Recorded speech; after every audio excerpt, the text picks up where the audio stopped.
Welcome to the deep dive. Today we're digging into some source material about filtered shower systems. Yes, and they're making some, well, pretty significant claims about health and beauty. Right. It seems the idea is that maybe the fight against, bad hair days or dry skin, Yeah. it might actually start in your shower. That's really the core thesis we need to look at. The big claim is, and they state it clearly, clean shower water is the foundation of health and beauty. So our mission here is to unpack that. Are we maybe spending a lot on creams, serums, fancy These shampoos products, yeah. to fix problems that are actually being caused by the water we're using right when we apply them? Okay. That's kind of the aha moment the material seems to push for, isn't it? Yeah. Why treat the symptom topically if the water itself is like the aggressor? Exactly. And the sources are pretty specific about what in the water is the problem. They focus mainly on chlorine and heavy metals. Chlorine and heavy metals. Okay. Yeah, and it's not just naming them. The material tries to explain why they matter. For instance, chlorine. It's great for disinfecting, but it's also really effective at stripping away natural oils. Ah, like the sebum, the stuff that keeps your skin and hair naturally moisturized. Precisely. So the sources link that stripping action to things like eczema flare-ups, just general skin dryness, brittle hair, that kind of thing. Makes sense. And the heavy metals. They talk about buildup, basically.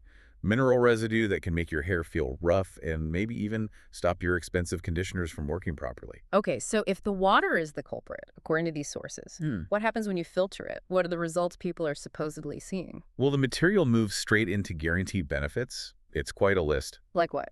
Things like preventing hair loss, hydrating and softening hair, clearing up skin issues like acne, reducing dryness, overall better texture for both skin and hair. That's a lot of guarantees. Preventing hair loss seems like a particularly strong claim.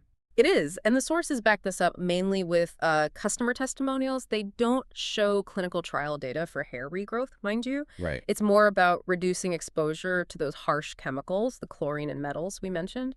The idea is that removing them lets the hair follicle stay healthier, reduces breakage, basically creates a less damaging environment. Okay, so it's about preventing further damage or loss rather than regrowing what's gone. That seems to be the angle, yes. And people in the testimonials really rave about the feel. Descriptions like feeling like an actual spa, seeing lasting results, skin glowing, that sort of language comes up a lot. Interesting. Now, the material also pivots, doesn't it? Yeah. Away from just skin and hair to something maybe more functional. Yes, shower pressure. It's actually quite a clever point they make. Because low pressure is annoying. Exactly. So while promising you better skin, they also claim the system increases shower pressure. Some sources say by up to 2 times, maybe even 2.5 times. And they mentioned this was specifically to address feedback from customers who didn't like how some other filters reduce the water flow. Okay, so better skin, better hair, and better pressure. What about actually using it? Is it complicated? They really emphasize the ease of it all. The installation is described as taking 3 minutes, no tools required. Pretty simple then. Seems like it. And they often bundle filters, offering, say, enough filters for 9 months so you're set for a while. It removes that hassle factor. And what about the risk? Trying something new can feel like a gamble. They address that directly, too. There's talk of a 60-day shower guarantee. 60 days? Yeah, and a 100% money-back policy if you don't, quote, absolutely love the results. It makes trying it out feel pretty low stakes for someone who's curious but maybe a bit skeptical. So wrapping this up for our listeners. Yeah.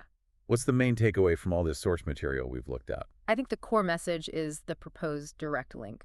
Switch from potentially harsh tap water to filtered water, and you could see real, tangible improvements in your hair and skin health. Without changing anything else, like your shampoos or lotions. That's the implication, yes.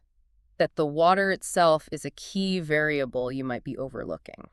Okay. And that brings us to a final kind of provocative thought that the source material itself raises. They offer something called a free water report. A water report. Yeah, apparently it tells you what's lurking in your specific tap water in, like, 20 seconds. So it leaves you with this question. If these sources are right and the water could be the issue, shouldn't you maybe find out what's actually in your water before you spend more time and money just treating the symptoms? How much have you already spent without checking that root cause running right through your pipes?